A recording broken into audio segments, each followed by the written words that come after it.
Good morning, Neil. Good morning, Mark, and how are you? I'm very well, thank you very much. Burning question for you. I saw the PC Live league table. I haven't looked at it this morning. I saved that for the big surprise. You can do the big reveal. It looked like we were slightly down this past month. So should we all be reaching for the sandbags and battening down the hatches, or is that just a reflection on the fact that it's August and the industry deserved a break after 18 months of working its socks off? Well, I think it's more the latter. Like myself, I took a break during August, and speaking to researchers back at Builders Conference HQ, they found it more difficult this month to get hold of their contacts. They were either away or somewhere else, or so yeah. No, I don't think it's a case of battening down the hatches. I think it's a case of a lot of people took a well-earned rest from what can only be described as 18 months of different type of working. You put that very diplomatically, I have to say. So first question then, what were the scores on the doors? What was the final monthly total? For August this year, it's £4.68 billion worth of work. The researchers back at Builders Conference HQ found out. When you're looking at that compared to August last year, it was 4.74, so it's all but damn it the same, really. And there were 442 projects in August 2020, whereas this year there's 454. So there's a few more projects out there, but the value of those projects is a little bit less. So it's not dissimilar to obviously last year, August, but if you take it month on month compared to July, yes, there is a drop of something like £1.1 billion, and also approximately 75 projects less this month than they were in July 2021. Okay, well, I'm going to try not to panic quite yet. So who were the big winners in the past month? The big winners this month are Morgan Sindall. They are top of the tree, and they've got over £500 million worth of new orders, made up of 15 projects. And the largest one of those projects is an office fit-out refurbishment. So it's their Overbury brand that's going to be doing this. And it's for Citigroup. It's the overhaul project of Citigroup's distinctive tower in Canary Wharf. It's the largest office fit-outs to be awarded in the capital. So it's huge. It's worth £350 million. And it's of a 45-story office block. So huge project for them there. Second on the table is Kier Group. Now they've secured this month 34 projects, which is well above their usual project a day. But if you remember last month, we spoke about them. I think they secured something like found out something like 10 projects of theirs. So if you add the two together, that's 44, divided by 2, 22. There you go. So we're back to their norm, really. Probably that spike this month is something to do with not getting hold of people, or them not being able to actually fully get a contract award. But yeah, they've picked up 34 projects worth in excess of £280 million. The largest one of those is for a project in Scotland. It's a £45 million education project. It's for a new community high school at Curry High School, which is in Curry near Edinburgh. And the client there is actually the City of Edinburgh County Council. So that's the largest one of their 34 projects. I do find that interesting that both Kier and Morgan Sindall are the two companies that normally battle it out for the highest number of projects. And this time, their higher number of projects has propelled them right to the very top of the table. It's good to see. Yes, it is, because they're two large animals as businesses to feed. And obviously, that shows that the progression of work coming through is still there for them. And they obviously employ a huge number of personnel. So it's great for the industry. And all those projects will need subcontractors of some sort throughout the UK. So yeah, it's good to see them both at the top of the top of the BC Live table. I find it amazing that particularly with Kias, that average of one contract per day. I mean, their funnel or their pipeline of work, just unbelievable the way that they manage to do that so consistently. Yeah, they've obviously got a fantastic marketing and business development department, and which enables them to get a lot of frameworks or get that supply chain or sales pipeline full, because we all know it's all right to have a long and huge sales pipeline, but it needs to be active and real projects, not projects that are a little bit make believe or whatever. But yeah, they obviously are doing very well and keeping that huge business going. Fair play. So you've done the top two. Who came in at number 3? Who got the bronze medal this month? The bronze medal, obviously post Olympics and still Paralympic time, goes to the Barclay Group, and so naturally the housing comes back into it. It's the first time I've used that word today. Yeah, it's a housing project, the largest of which is £164 million, and that's at Finsbury Park. It's including 584 new homes and a brand new park, and also a lot of public realm projects in here, or element to it. There is something like the planting of 175 new trees, an energy centre. So yeah, that's a huge project there as well. It's interesting you should highlight that, because I enjoy these chats because you do tend to pick up on trends, and we've seen lots of mixed use, we've seen lots of storage and distribution units, but this idea of public realm and communal spaces and green spaces and that kind of thing, that seems to be a real driver of some of these projects now, doesn't it? I think it is, and I think that has come out of the fact of the pandemic, really, because we all live, or many of us live in blocks of apartments, whether they be sort of like only a few stories high or many stories high. And in this period of time, we've obviously suffered with getting out and getting to open space. And I think councils have recognised that very quickly, and they've now invoked clauses within the planning permissions to say, right, okay, yes, you can have some X amount of stories of accommodation and apartments, but you need to do this. And it's not a case of just giving them money to do it. It's actually they're going to have to do it. And so therefore a lot of things are happening in the public realm. And it's also pavements. It doesn't have to, public realm can mean a lot of things, but it's improving the environment around where people live, which is obviously what is going on at the present moment in time. Yeah, I was in Aldershot recently looking at a demolition project that Rye Group are doing down there, and I mean they're effectively transforming the entire town centre. And whereas at the moment they've got an old shopping centre which is now closed, they've got a pedestrian walkway which is largely defunct. That is being given over to green space. I think they've recognised the fact that maybe the high streets aren't going to be the same in the future as they are today, or they were a few years ago, and that's been given over to, as you say, communal spaces and places for people to meet and greet rather than to go shopping. Yeah, I think this is going to be the trend. If I was to my own personal opinion, I think this is going to be the trend, and probably we'll look at open spaces, and from those open spaces there'll be entertainment in the way of open air elements, as well as cafes, skateboard parks, etc. So yeah, I think it's going to be this could be a growing sector in the next few years for the construction industry. Right. As soon as the show's over, I'm going to start a landscaping company. But we've done numbers 1, 2, 3, and numbers 1, 2, and 3. Who came in at numbers 4 and 5?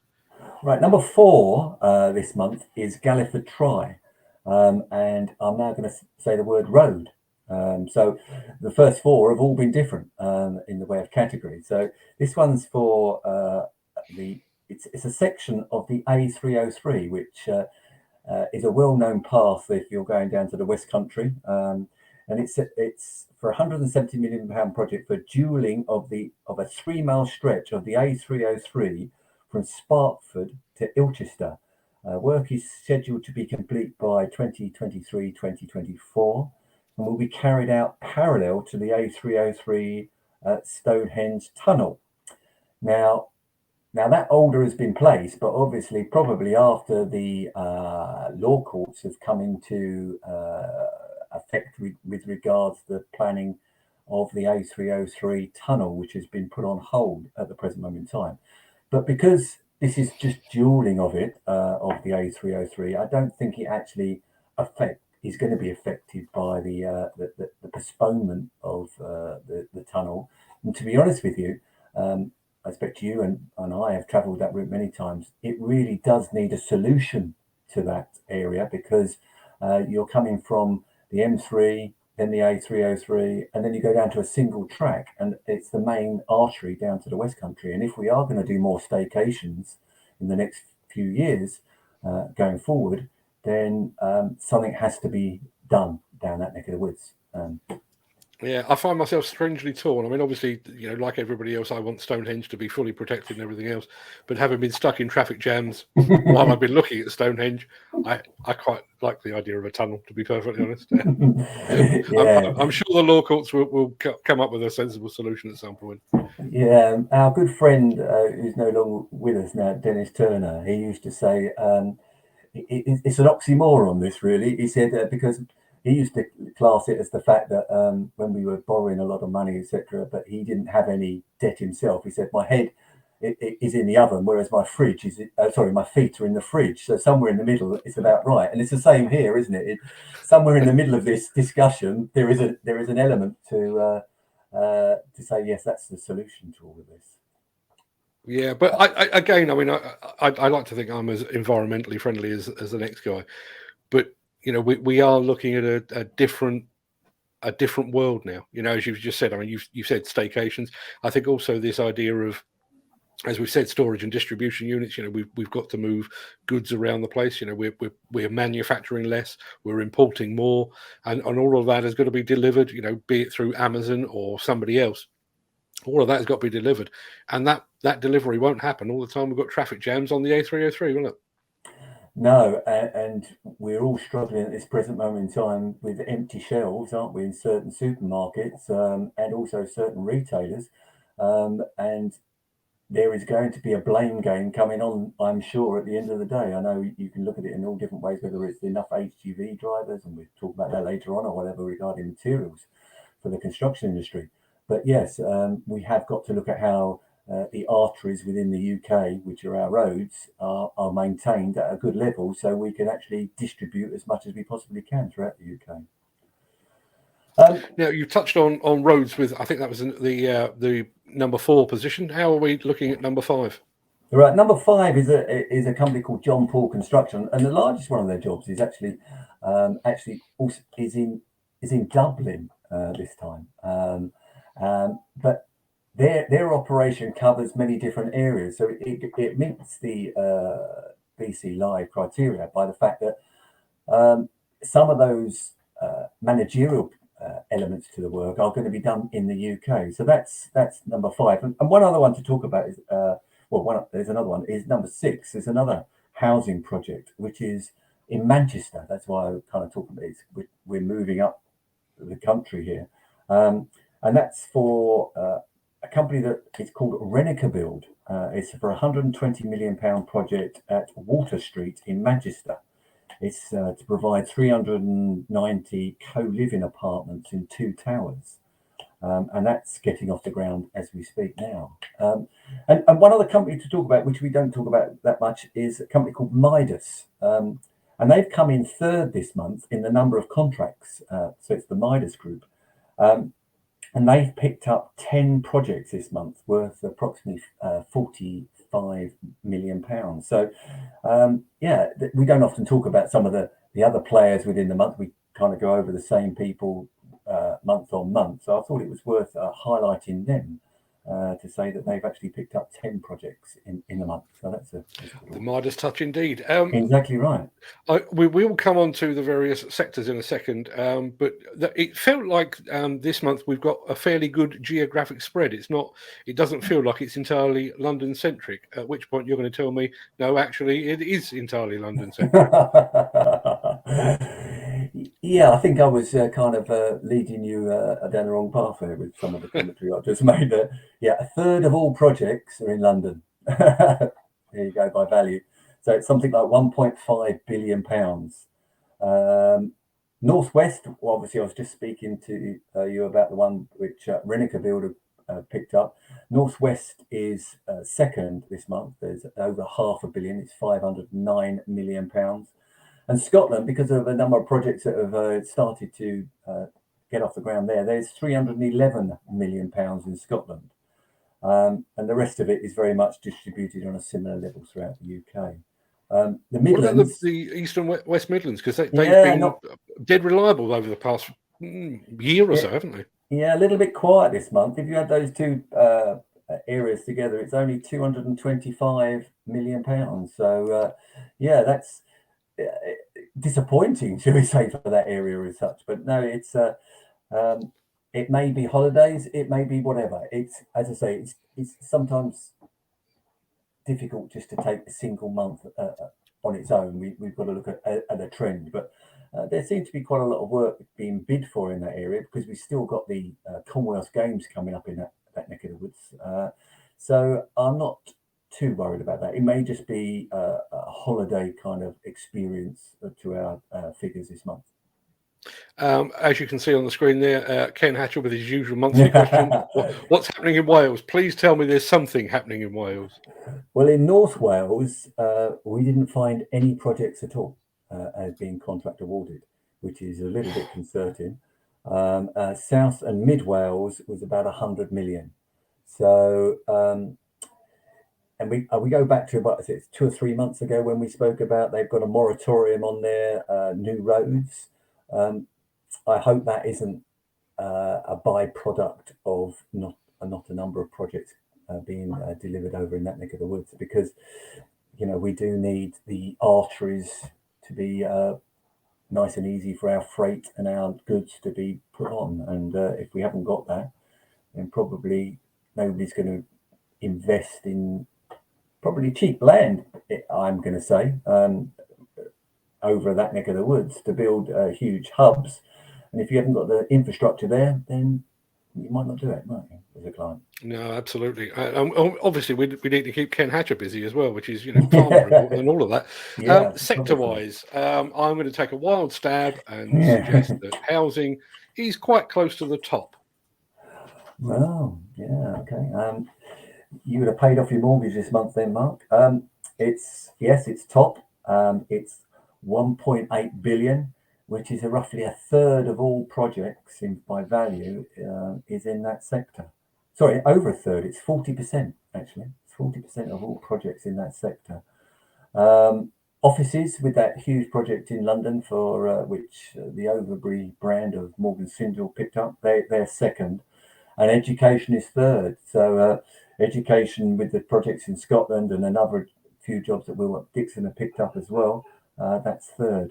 Other than that, roads is over 200 million, but it is a little compared to what we've normally been speaking about over the last 6 months, 7 months or so. It does seem a little bit empty in certain categories compared to what we normally used to, and that also reflects in what sector, whether it be private or public. This month itself, 65% in value of all projects is in the private sector, which is, by number, and 76 by value. So once again, it's all private money, and whereas the public sector is falling behind again. So have the brakes been put on public spending? I don't think so. I think it's just a case of the private sector has got a lot of confidence in what the UK is doing. Yeah, I do find it interesting. Obviously, I watch the BC Live League table with a great deal of interest. I also, I'm reporting pretty much daily on new demolition projects, which are always in advance of construction. It does feel like, despite the fact that we were slightly down this month, it feels like we are going absolutely great guns still. We are, and I think that's we'll talk about it now, I suppose. But I think that's also evident in the fact of the shortages that we're now seeing through the supply chain on a number of sites. Yeah, well, I was going to ask that question next, but you beat me to it. Obviously, we've been talking about material shortages for quite some time now, probably the best part of 6 months. Uh, what we probably, or what I should have seen coming, is the fact that materials shortages then led to material price hikes and led inevitably to materials thefts. Yes, yeah, I think that's going to be something to keep our eye on over the next 3 or 4 months, really. Um, it's not going to get better in that period of time because we've lived in a world 2 years ago, a just-in-time delivery process, but that just-in-time delivery process is now squeaking because we haven't got enough drivers, we haven't got enough production because there's been obviously closures within businesses due to COVID or the pandemic outbreak. So we are coming to a worrying period of time. And I think also we saw in the press that a number of subcontractors are struggling. And one of those is, I think, a large ground worker from Southeast London, Keith. They're looking at a company voluntary CVA because a number of their projects were done on a fixed price basis, and obviously the materials are starting to increase, and so therefore it's difficult to maintain cash flow on those sites. So yeah, we are going through a very challenging period, I think, in the next 6 months to get ourselves out of this, really. And we've still got the Brexit thing, really. We've still got travelling through the ports, etc. And shortages, it's not just the UK, shortages across the world are happening because of whatever, whether it be a pandemic in certain places or just getting goods through ports, so it's going to be worrying. Those fixed price contracts that you mentioned earlier, that was one of the things that we reported on yesterday, on the fact that Korea Concrete has just announced, I think they actually come into force today, a 15% hike in concrete products prices. That's really going to sting some contractors, isn't it? Yeah, and where are they going to get that from, that extra money? I hope it's not going to be a time where we go backwards by contractually all fighting against each other, because that's no good for man or beast, really, is it? We need to still get these projects completed and done. But yeah, it's not a case of telling people it's going to be in a few months' time. Korea have done it literally in 24 hours. And I think, we see even prices at the pump in the way of petrol, and obviously next year we've got the diesel changes as well. These are all factors that are going to put heavy pressure on a lot of businesses to maintain their cash flow and staff. We're seeing staff movement like we've never seen before over the last 3 months. The crazy thing is, I mean, you and I have been doing this, not always on video, but we've been doing this for a long time now. And we saw the dark days of the recession, 2008, 2009, when we were lucky to get £1 billion in a month, and we're at £1 billion plus per week now. And yet, all the time we were talking about the need to fix the roof while the sun shines and everything else. Yeah, There is a very real danger now that our current boom could be brought to a shuddering halt by lack of people, lack of materials, and to a large degree, I think, lack of foresight in both instances. we are. I don't want to be the purveyor, because a lot of my friends also say that within the construction industry, you never give us any positive news. And well, I've been giving positive news for the last 2 years, I think. But we reap what we sow, and we have not been out in that field planting a lot of new people, shall we say, are coming in through to the industry. And we haven't been, okay, I say it, we've got the data. The data is there. I will always say, we never say, the data is there for people more or cleverer than I am to say, right, okay, that's a trend. An analyst to say that's a trend, that's a trend. But really, we're not using the data.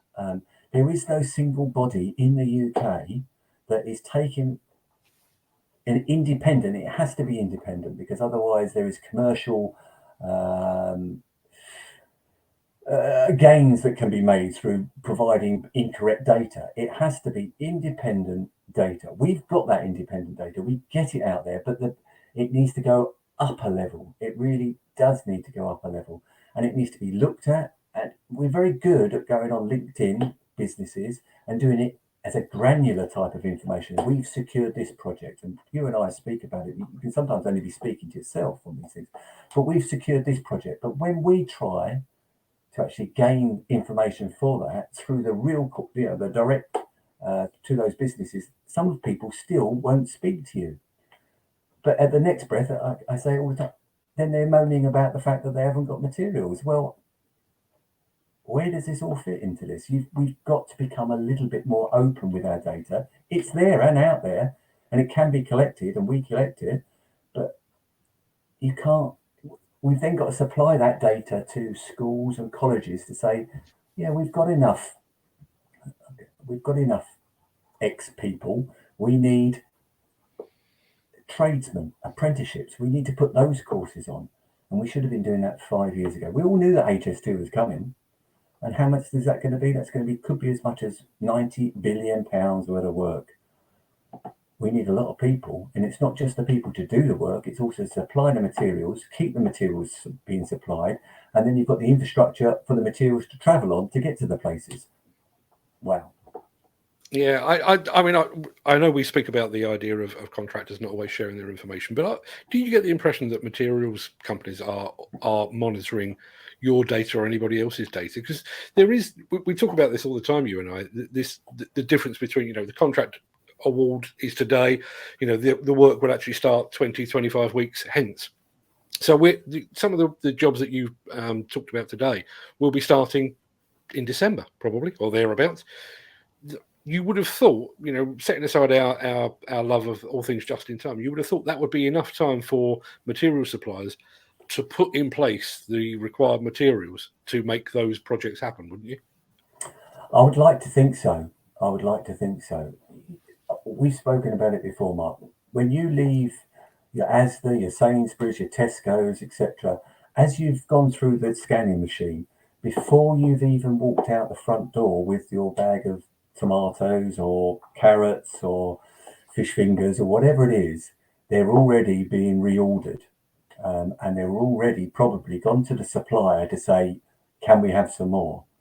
Is that the same in the materials side of things in the UK? That's all I ask.